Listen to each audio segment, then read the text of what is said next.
Bonjour à tous et à toutes. Écoutez, je suis ravi de vous retrouver pour cette 4e émission de Free Around the World, donc consacrée toujours à l'Italie. Ce coup-ci, on se rend en Sicile et on fait une partie des Pouilles avant de reprendre le bateau pour la Grèce.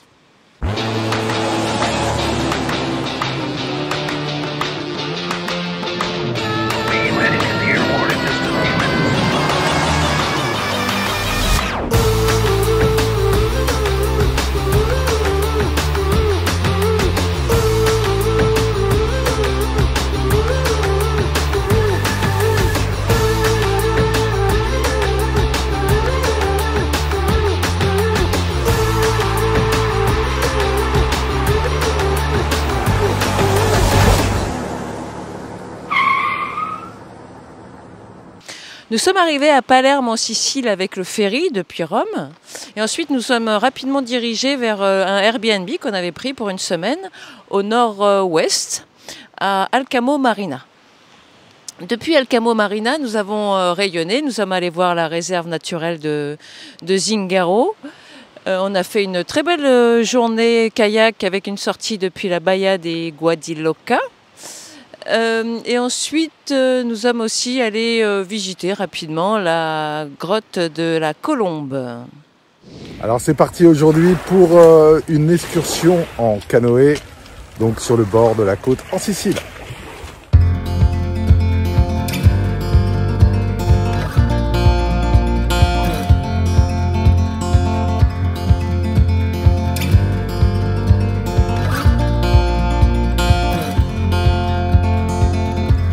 Love that we'll never need to hide.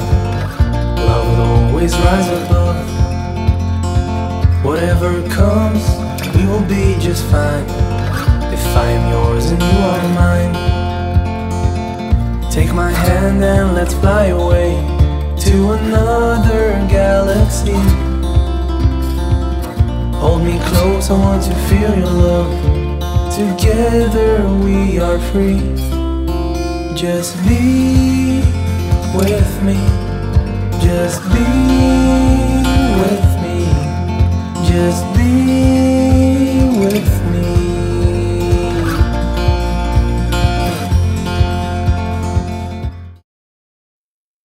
On se retrouve en Sicile dans la réserve naturelle du Zingaro.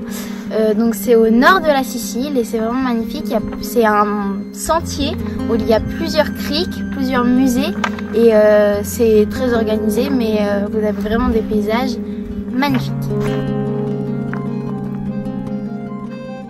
Au cœur de la Sicile, à mi-chemin entre Palerme et Trapani, partez à la découverte de l'une des plus belles réserves naturelles de l'île. La réserve naturelle de Zingaro, un lieu encore authentique de Sicile, abrite des centaines d'espèces sauvages et vous offrira des possibilités de randonnée et de baignade infinies. Ne manquez surtout pas cette étape lors de votre trip en Sicile. La réserve s'étend sur près de 1700 hectares et long de 7 km de côte. Cet espace protégé a été la première réserve naturelle de Sicile. Zingaro offre de superbes possibilités de randonnée inoubliables. Les chemins de randonnée amènent le visiteur à découvrir des falaises escarpées, de splendides criques sauvages et des points de vue à couper le souffle sur la mer Méditerranée.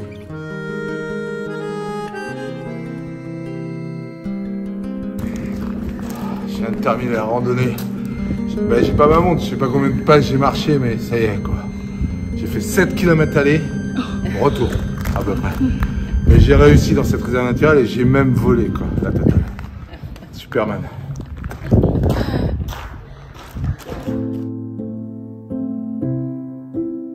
La grotte des Colombes de Terracini est l'un des joyaux de la baie de San Cataldo. Nous sommes à proximité de l'embouchure du ruisseau Nocella. I feel the way behind my eyes. Lean toward. Dans la partie supérieure de cette localité se trouve encore un bunker de la Seconde Guerre mondiale. Nothing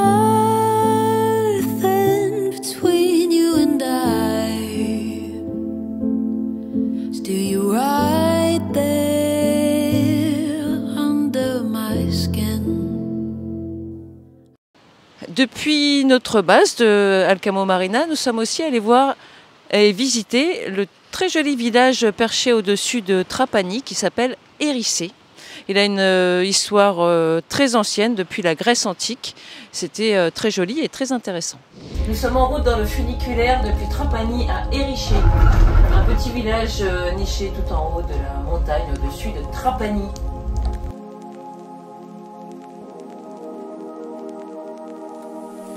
Érissé n'est pas simplement un endroit à voir et à ne pas manquer en Sicile, mais c'est l'un de ces endroits où il est toujours agréable de revenir à tout moment de l'année, car le sentiment de paix, de sérénité et de détachement du reste du monde que ce village est en mesure de vous donner est incomparable.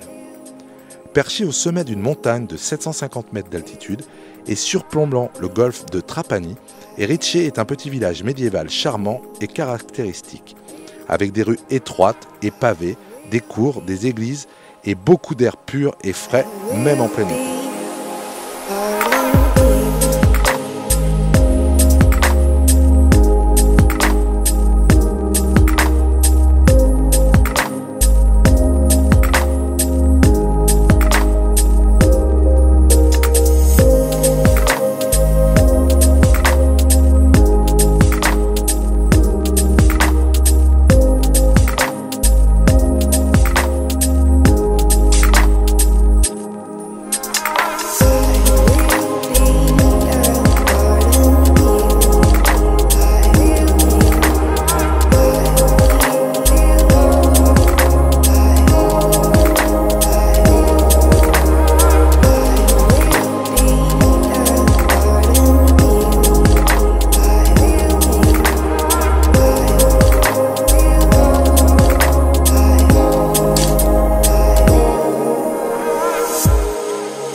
Ensuite, il était temps de se diriger vers le deuxième Airbnb. On s'est joué grand luxe en Sicile quand même.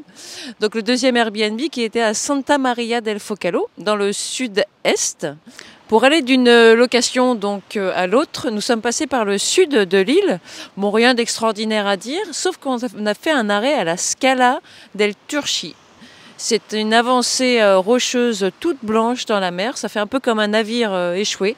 C'était vraiment très joli et Jérôme a fait des magnifiques images de drone.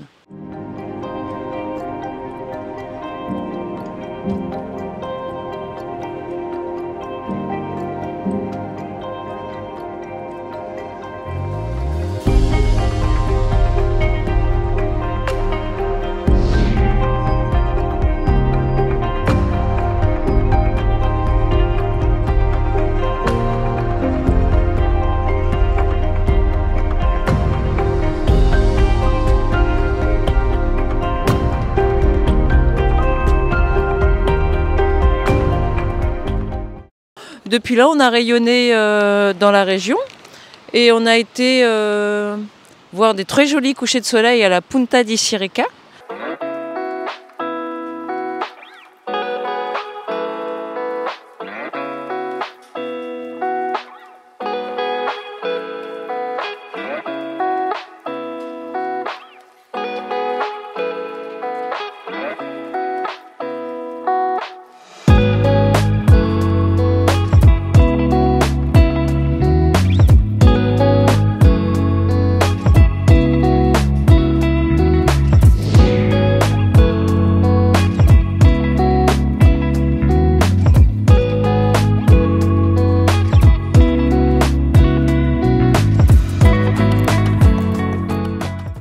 Qui était juste à 5 minutes de notre location. Et on a été visiter, bien sûr, la magnifique Syracuse. Syracuse est un musée archéologique à ciel ouvert qu'il faut absolument visiter lors d'un road trip en Sicile. Les points touristiques à visiter sur cette île sont les restes du temple d'Apollon à l'entrée de la ville, la fontaine d'Arethusa, la Piazza del Duomo bâtie autour d'un temple. D'extérieur, elle est essentiellement de style baroque et rococo, alors qu'on retrouve à l'intérieur des vestiges du temple grec de l'époque cicéliote et des parties remontant à l'époque médiévale construites par les Normands. Le centre est inscrit depuis 2005 sur la liste du patrimoine mondial de l'UNESCO. L'île d'Ortigia et le centre historique de Syracuse. Allez-y surtout le matin avant 9 h, avant l'influence touristique, pour découvrir la ville lorsqu'elle est encore endormie. Et puis, après 9 h, s'ouvrent les petits cafés, les bars, les restaurants, les galeries d'art, les boutiques de souvenirs. Le marché quotidien de Syracuse s'y tient. C'est un repère idéal pour découvrir fromage et charcuterie sicilienne.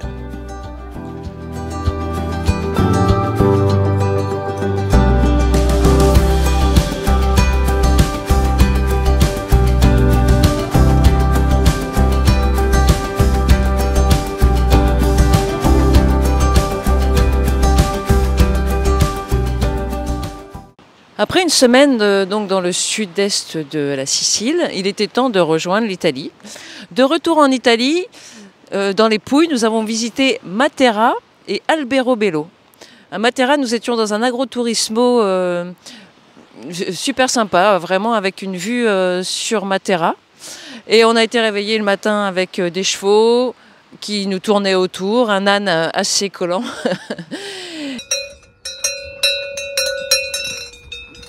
Bon ben ce matin là c'est un peu le bordel, on se fait envahir par les chevaux. Il touche à tout, surtout l'âne, il est très curieux. Alors on est ravis de vous retrouver donc à Matera, donc dans les Pouilles en Italie, pour cette visite donc d'un petit village magnifique, perché dans les montagnes. C'est une ville troglodyte, il y a plein d'habitations qui ont été creusées dans la roche parce que la roche est tendre. Ça a été, avant, c'était la ville de la honte. C'était une ville qui n'était pas du tout reconnue en Italie parce que ses habitations troglodytes. Et maintenant, c'est devenu une ville enregistrée au patrimoine de l'UNESCO et depuis, elle connaît un essor touristique. Visiter Matera dans le sud de l'Italie, c'est découvrir une des plus belles cités au monde. Tout comme Alberobello, dans les Pouilles, elle est unique au monde et a été classée au patrimoine mondial de l'UNESCO pour ses habitations si particulières, les Sassi. Elle est la deuxième plus ancienne ville du monde, juste après Jéricho. De honte du pays, selon le président du Conseil italien en 1950, à capitale européenne de la culture, son histoire est aussi surprenante qu'atypique. Les Sassi, pierres en italien, sont des habitations troglodytes creusées à flanc de falaise dont les origines remontent à l'ère paléolithique. Nous avons pu entrer dans une casa grotta, ancienne habitation troglodyte, et découvrir ainsi son intérieur rudimentaire mais surprenant.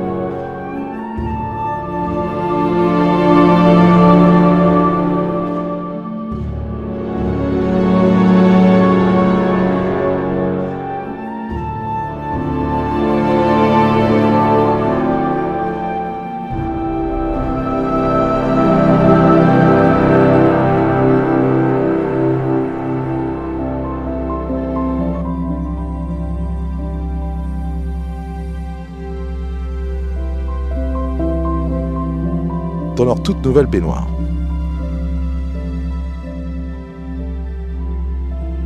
On se trouve actuellement donc dans la partie la plus ancienne de Matera, donc celle qui a été habitée pendant l'âge de pierre par des hommes préhistoriques. Donc c'est juste en face du village et c'est tout juste magnifique. Je vous laisse découvrir par vous-même.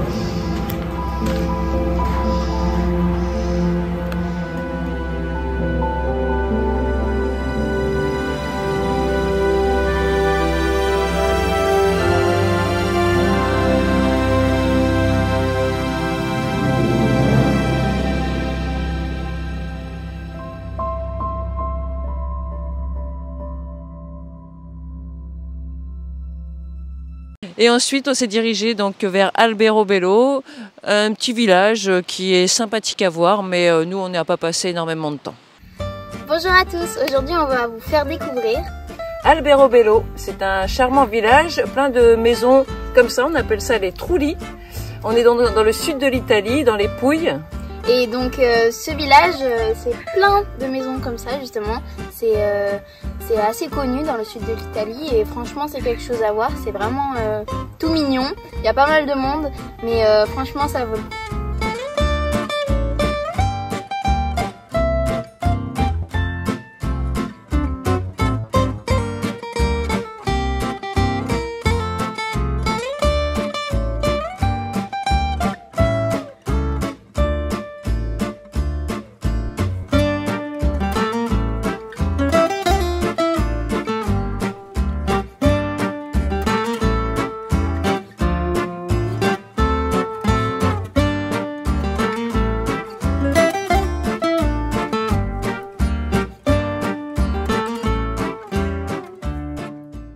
il était temps de quitter l'Italie en prenant le ferry depuis Bari jusqu'à Patras, en Grèce, dans le Péloponnèse, pour poursuivre notre voyage.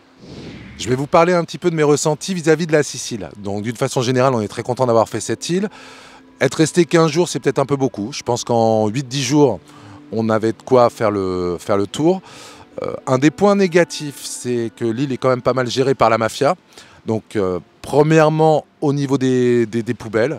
Donc l'île, c'est vraiment une déchetterie à ciel ouvert. Vous trouvez des sacs poubelles un petit peu partout. Donc on a discuté avec des Siciliens, ils nous ont expliqué que le système de ramassage des poubelles n'était pas vraiment au point, malgré qu'il y ait un tri sélectif, c'est-à-dire que vous avez 4 poubelles pour pouvoir mettre les différents déchets. L'autre point négatif, c'est un peu les parkings pour se garer. Donc pour se garer à l'entrée de chaque parking, vous avez une personne qui est là et qui vous demande entre 4 et 7 euros pour pouvoir garer votre voiture. Dans certains sites touristiques, notamment à Erice, carrément il y a la police municipale qui reste sur le parking officiel de façon à empêcher ce genre de racket, entre guillemets. On a eu aussi une surprise sur l'autoroute, c'est-à-dire que vous rentrez dans une bande d'autoroute et vous avez quelqu'un qui vous demande de payer 5-6 euros pour prendre l'autoroute, juste en vous donnant le ticket. Et après, quand vous êtes à la sortie de l'autoroute, vous payez l'autoroute normalement. Le cas a même été jusque dans une grande surface où on s'est arrêté, où là il y avait 2 gars qui nous demandaient de l'argent rien que pour prendre le caddie. Donc ça c'est un petit peu un point négatif au niveau de la Sicile et au bout d'un moment ça peut être pénible. Et dernier point, quand on est arrivé à la gare maritime, on ne savait pas vraiment où était l'entrée et là c'est les taxis qui viennent vous voir et pour vous montrer simplement le chemin pour 1 km, ils vous réclament 10 euros. Donc être vigilant par rapport à ça. Au niveau de la van life, on a fait le choix de prendre 2 Airbnb, donc 2 fois une semaine. Bon, déjà parce qu'on était en basse saison et que les tarifs étaient pratiquement aussi chers que les campings. Maintenant, faire du camping sauvage. Alors j'ai vu dans quelques vidéos YouTube qu'il y en a qui l'ont fait en montant dans la montagne. Après, au niveau de la côte, je ne vois pas où vous pouvez vous garer parce que c'est vraiment très très restreint. J'ai trouvé les paysages sympathiques, mais ils ne m'ont pas bluffé. Bon, maintenant, on est peut-être un peu biaisé. Nous, on vient de l'île de la Réunion, donc si on compare, bien évidemment, il n'y a pas la même diversité. Donc, il y a quelques criques qui sont magnifiques. Vous le verrez d'ailleurs dans les vidéos qu'on a tournées. Mais il faut y aller souvent le matin ou en soirée parce qu'elles sont prises d'assaut la journée malgré qu'on soit en basse saison. J'ai trouvé que l'ambiance en Sicile était différente de l'ambiance de par exemple la Toscane dont on venait. C'est un petit peu spécial, c'est un peu une région, on a l'impression un peu laissée pour compte. Ça revient régulièrement dans les commentaires de tout le monde. Bon, c'est très sale. Il y a des déchets, des ordures, des dépotoirs un petit peu partout et ça gâche vraiment le plaisir de visiter la Sicile. Et il y a un autre point, et ça je vous conseille d'être très vigilant, c'est la conduite. Donc ce n'est pas un fantasme que les Italiens au volant sont un peu dangereux. On a évité quelques accidents, on s'est retrouvé dans des situations un peu où après on a le palpitant comme ça là.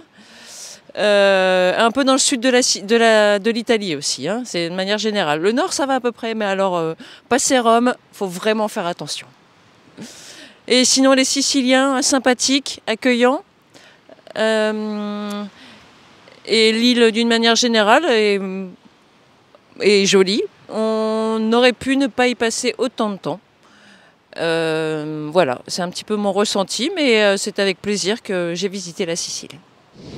Cette vidéo est maintenant terminée, j'espère que ça vous aura plu, que ça vous aura donné quelques idées si vous envisagez de faire un road trip en Sicile. Si vous avez loupé la première partie, n'hésitez pas à cliquer sur le lien en description et à vous abonner à la chaîne pour nous suivre.